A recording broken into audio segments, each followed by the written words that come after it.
Gmar Chatima Tova to everybody.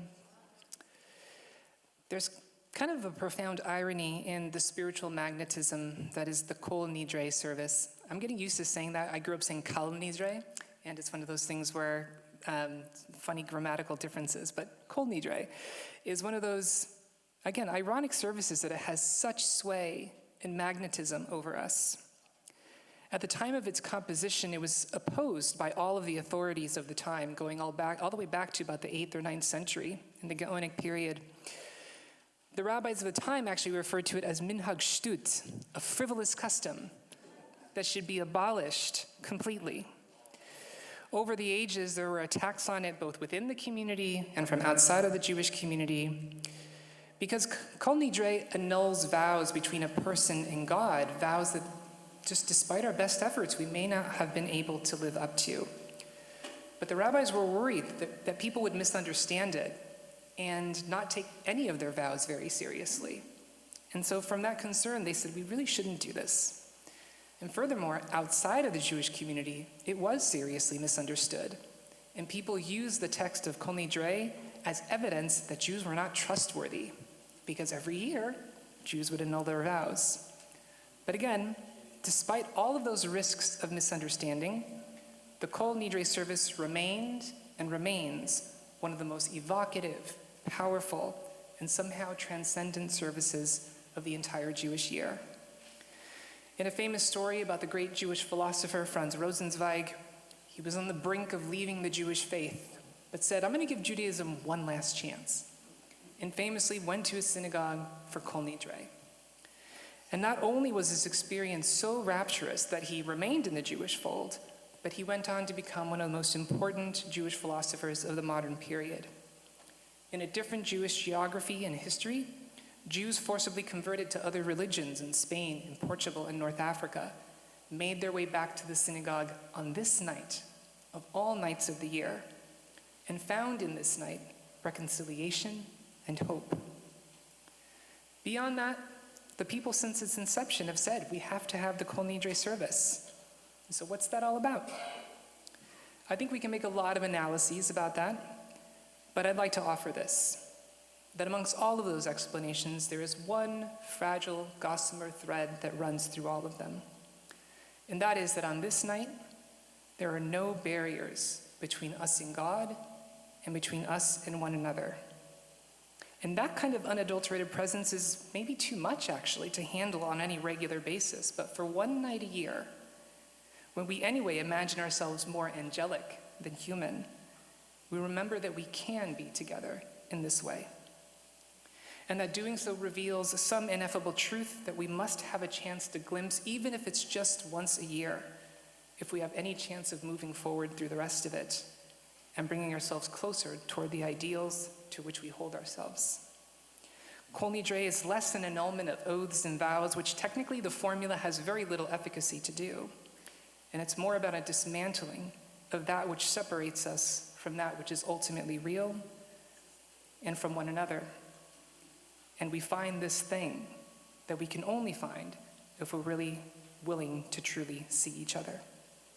And so with that, we open the Machzorim to page 204, and we invite two of our past presidents to hold the Sifrei Torah as we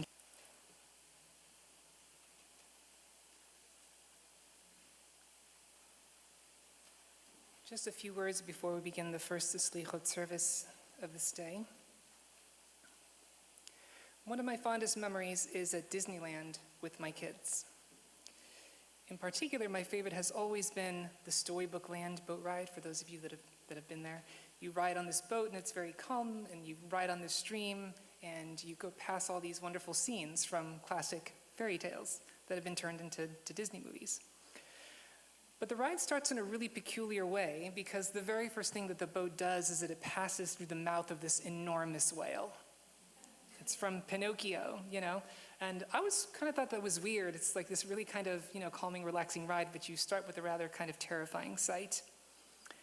And every time I ride in that boat, I know that everything is going to turn out okay, I know that that's fine, but there's still something that's really unsettling about that moment, going into the mouth of the whale. And so inevitably, maybe even irrationally, I find myself pulling the people I'm sitting with a little closer and holding them a little tighter, my kids and my partner together as we go through. And I think Yom Kippur is a lot like that. We don't necessarily read about any whales until tomorrow, but nevertheless, we are in fact, in some ways, entering the mouth of the whale right now. Within its belly, we meet our shadows, our fears, our faults and misgivings. In confronting those things, there are times, unlike during the storybook ride, where we genuinely wonder, will it all turn out okay? In a year like this one, that is also a larger question that sits in the pit of our own stomachs, even as we sit in the whales. But I think, like the storybook ride, the response is still a good one. To hold the people you're with a little closer, hold them a little tighter, and to look ahead to the journey that we know we have to go on. Our tradition doesn't send us, however, into this day and into the mouth of the whale with no provisions. It sends us with a metaphorical satchel of collected resources and guidance. In that satchel, I think there are 3 tools of particular note.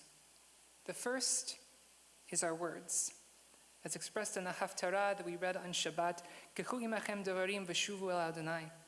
Take with you your words and return to Adonai.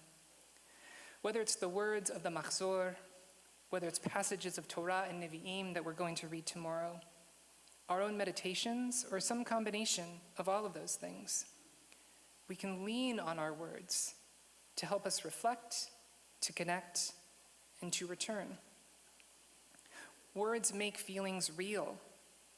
They make them real for us. They take what is inside of us and they allow us to put it out in front of us so we can face them.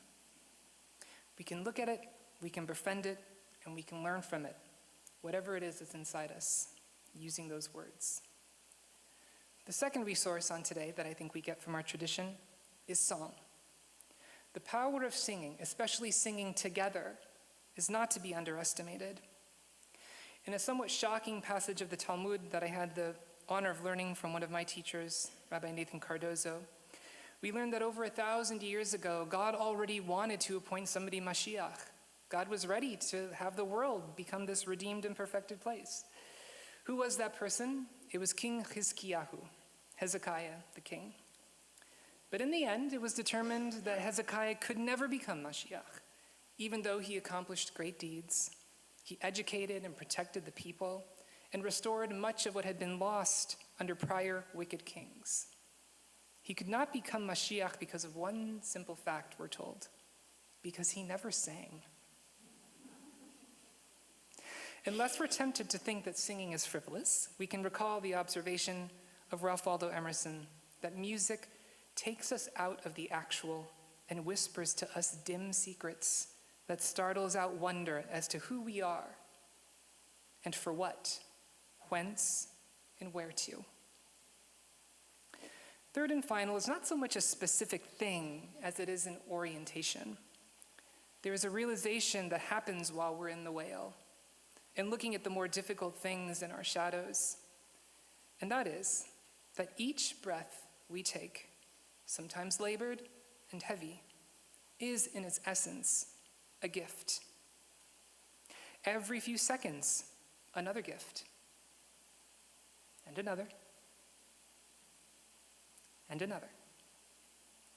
And we start to realize that we have other gifts too. That the belly of the whale can't take them, can't make them go away, and neither can the shadows that we have to confront.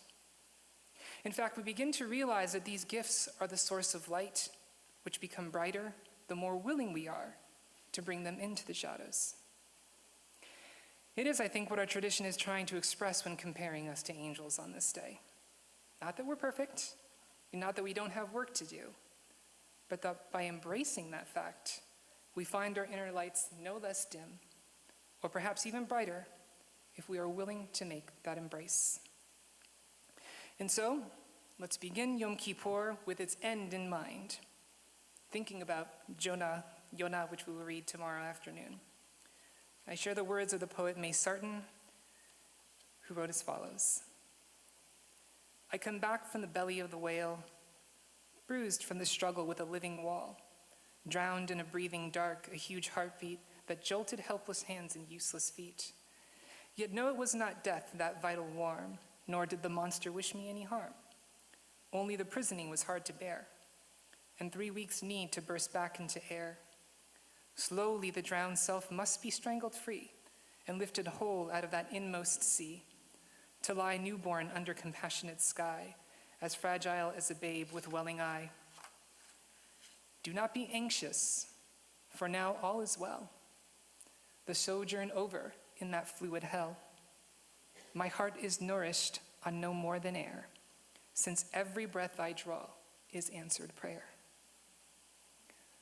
So let's go into the mouth of the whale together. It's going to be okay. And we start with the Salichot on page 223.